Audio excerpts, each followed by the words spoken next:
Les cerfs-volants colorés dans le ciel sont un spectacle traditionnel durant la fête chinoise de Qingming.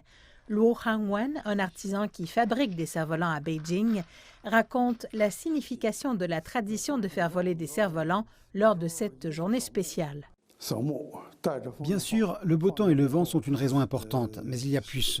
Dans le passé, les gens coupaient le fil et laissaient le cerf-volant flotter au loin, ce qui est considéré comme un abandon de la malchance. Luo fabrique des cerfs-volants depuis plus de 40 ans. Il a fabriqué des centaines de cerfs-volants délicats de différentes tailles, formes et motifs. Les cerfs-volants peuvent être fabriqués dans différents styles. C'est maintenant plus un art. Comme vous pouvez le voir, ici nous avons des aigles, des hirondelles, des papillons bien sûr, des crabes et un garçon attrapant un poisson rouge. Et vous pouvez trouver des motifs de chauve-souris, de dragon, de phénix et du caractère chinois qui signifie longue vie.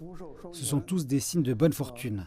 Ces cerfs-volants peuvent tous être démontés et remontés, ce qui les rend pratiques à transporter.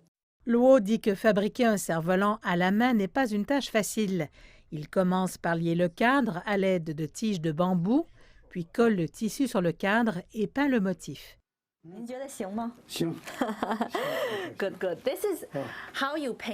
C'est ainsi que vous peignez le cerf-volant. Fondamentalement, vous devez étendre la peinture uniformément et vous assurer qu'il n'y a pas d'espace libre. Ceci doit être fait au moins 3 fois pour fabriquer un cerf-volant.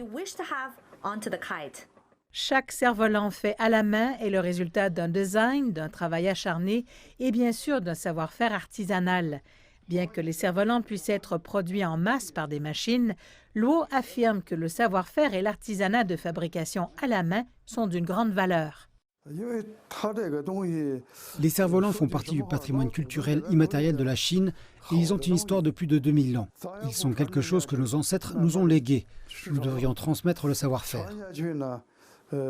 Il a maintenant plusieurs apprentis et sa petite-fille apprend aussi le métier, transmettant ainsi le flambeau culturel à une nouvelle génération.